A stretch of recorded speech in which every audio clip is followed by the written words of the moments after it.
Hey, how you doing, friends? So today, we got the next Zentangle, and this one is really odd, and it's kind of new for us all.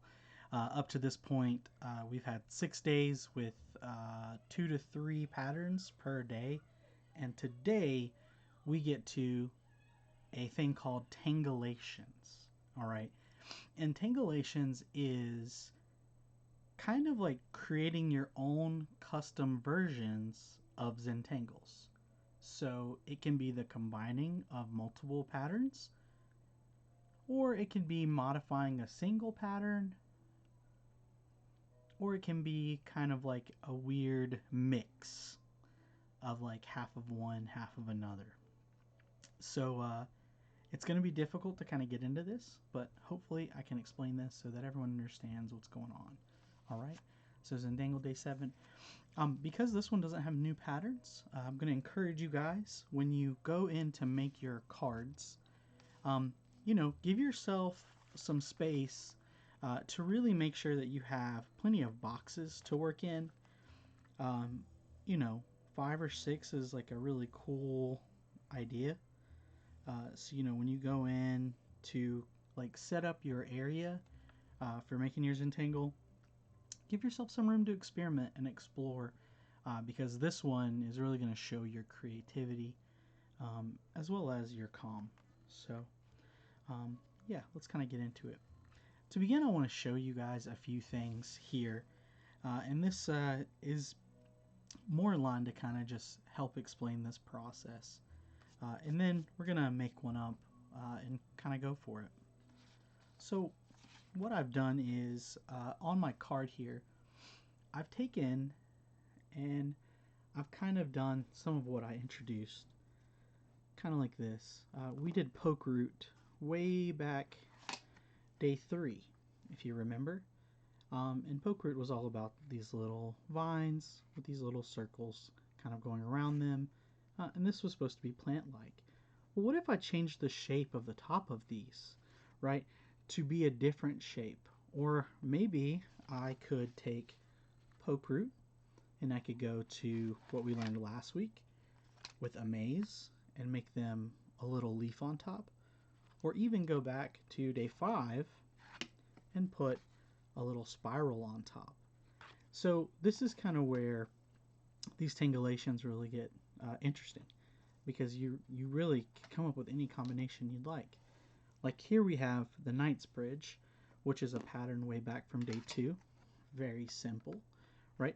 And what I did was, instead of filling it in with black and white, I added in the tibbles from day 1 to fill in the squares instead. And I did a couple of versions, kind of small and in order, and then kind of in like a stone pattern, just so you can see some variation there. One of my favorites, and this is one I used on my actual drawing here, is I use the Hollenbach. This is another one from day 3, this pattern here. And instead of filling in the background solid, I filled it in with the amaze pattern that we just learned about last week here. And I did this very small, you may see, because I still wanted it to have a little depth, but also kind of fix this. And then here's another one, flux, we just learned about here. And I even talked about in that video about how you can modify this and make it larger if you would like. But here we go, we have an example of like a nice big old giant leaves. So I've really changed the size of it and changed how it fits and fills in space. So those are just some examples. I've got a few more here in my card. So if you look kind of like the Knight's Bridge and the Amaze, here I have, the Hollenbach and the Amaze. Here I have Knight's Bridge, but instead of like combining it with a pattern that we know, I instead just added more lines. So even though that adding these lines isn't necessarily in any of our Zentangles we've done before, I could say maybe it's the it's called the Nectin, I guess, but I didn't really change their layout. I just kind of put lines in. But that would be like a custom one, right? So I modified it to be something else, and that's fine. Here I only did the floral pattern on one side from the flux, right? And then here we have the shattuck from day 4, right? And then instead of doing these nice curved lines, I did straight lines, right? So, sometimes we're modifying and mixing two together. Sometimes we're taking one and using it in a different way. And sometimes we're taking one and we can modify it to do whatever we want. So this really gives you a lot more creative freedom, especially when it comes to creating your own Zentangles and really showing your creativity. All right. Okay, so I'm gonna set my book aside. I've got 4 examples in my drawing. Hopefully you have a couple as well that you come up with. Let's do one. And actually, the one I mentioned before, I kind of came up with the top of my head where we did the poke root, which is again from day 3. Here, I'll take this card, poke root day 3, and I'm gonna combine it with flux from day 6. All right. So let's say I have a space. I'm gonna put my cards here so I have a reference material. Let's say I have a space that I'm trying to fill within a card. There we go. Got like a nice weird spot. I'm cool with that. Looks like a thumb almost, but it is what it is. Okay. um, what I'm gonna do from here is I'm gonna look at my poke root. The whole deal is I have these kind of tendrils, right? And then I have a circle. But instead of doing a circle, I'm going to make like a little leaf on the end here. Okay, so it'll almost be like this top leaf. And maybe I'll add some little circles in just to be different as well. And you know what? I'm gonna risk the messing up and just go straight in with the pen because I've drawn poke root a lot, but I haven't ever done this before. All right, so let's go. I'm gonna put my little stem in here. Yeah, and then a little leaf, right? Let's see here. Make another little stem.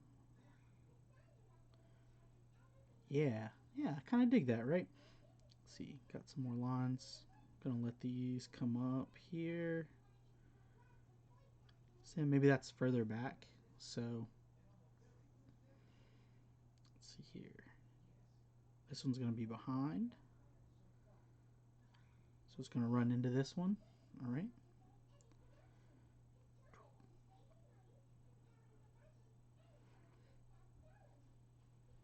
Oh yeah, this one's pretty cool.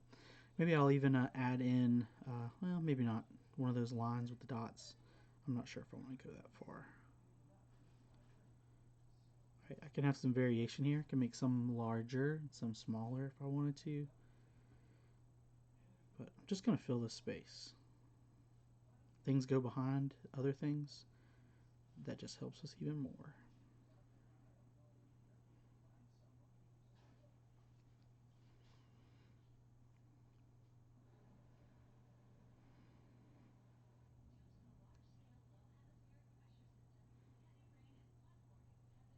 All right. So as I'm doing these, kind of like when I did poke root, I was filling in these shadows. You see that black? I'm gonna do that while I'm working, just to keep my head straight on where lines are. Because as I'm doing this, this can get uber complicated. You may notice. So any areas that I know I'm kind of done in, I'm gonna go and fill them in black.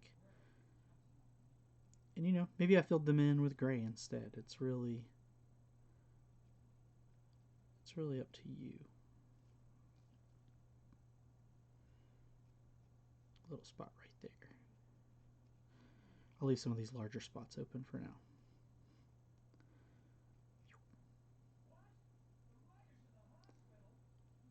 Yeah. Feed some lines up here. I like thinking of it as a bush almost. Just because it helps me, like, hey, these are all growing together. And you know, maybe this area right here is just filled in black too. That area, this area.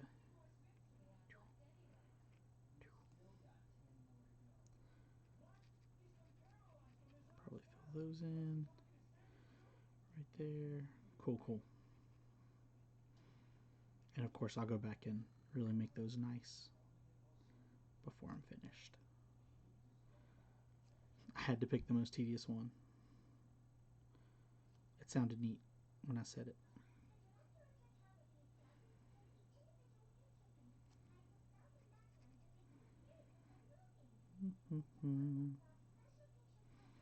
Sometimes I'll just add lines like there's a piece of ivy there or something, but maybe you don't see it. That way it feels more natural, you know?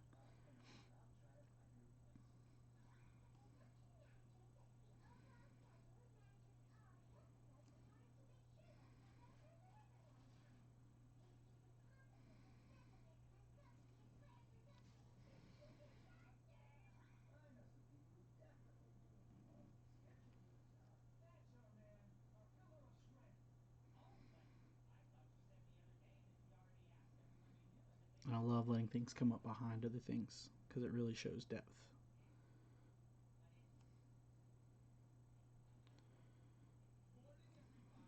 I don't necessarily recommend going straight in with a marker because it definitely can be risky.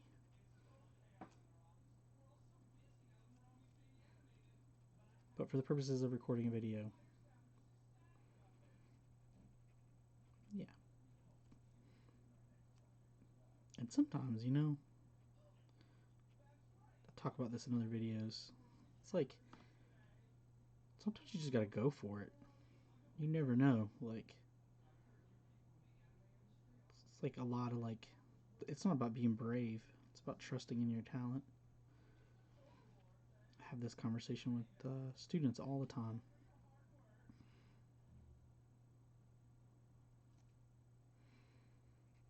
Just gotta jump in. Really make it happen.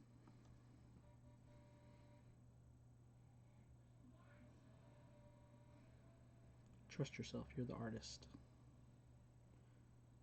You know. And you know this one's a little more complex and tedious. But some of the other ones I showed you, not so much. You know, making a flux kind of large. It's pretty simple. You know, maybe this runs off and we don't even see the little flower at the end. That's okay too. You know, maybe we just have a point here that because it runs off the side of the page. Those are all okay things.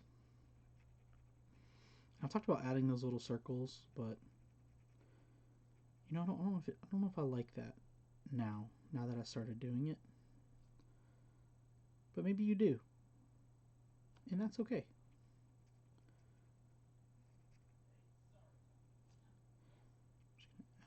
Line here.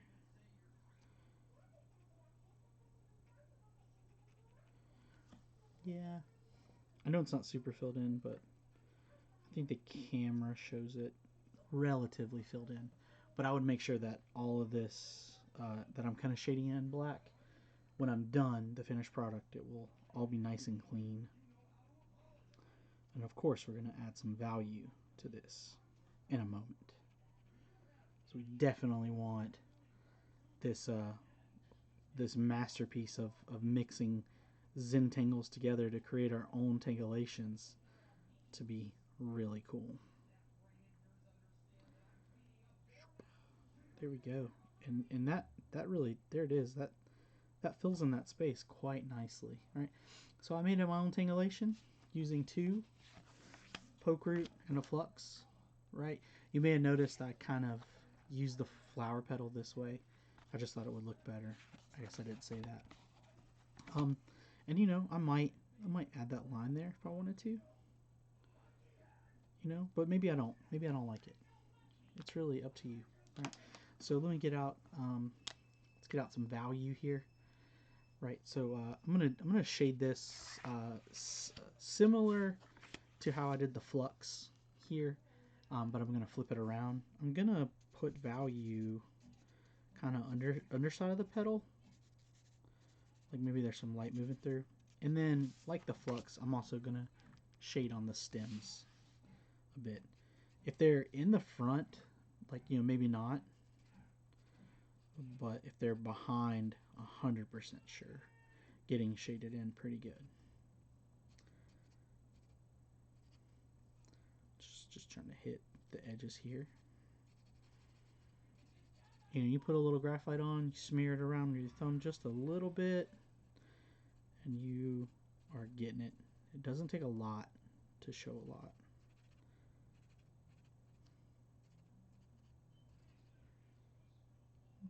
Mm-hmm.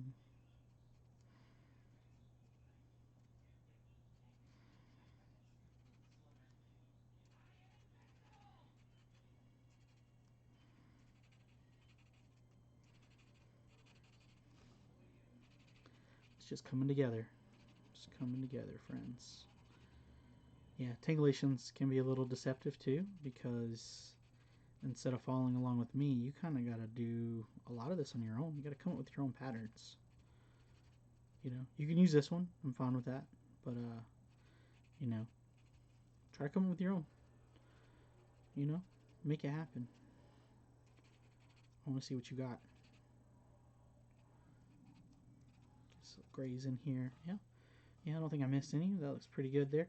And then I'm going to come in like I always do with a little bit. Once I kind of get in here and I shade around my pencil a little bit, of course I'm going to come in a little darker, really touch that value off, just to really pull that depth within my drawing here. Yeah, and just those little things, they really, really add up. The small little things, friends. Small little things. All right. So it's your turn, right? You're gonna go back into your journal. Like I said, you're welcome to use this one if you'd like. You're gonna look back at your previous drawings, and you're gonna come up with your own Tangleations. And I can't wait to see them. You should probably have, you know, at least one of mine, and probably like three others. And I cannot wait to see what you guys come up with. This is gonna be awesome. Um, and yeah, I hope you guys have a good day. This is day 7, Tangleations. Enjoy, friends. I'll talk to you later.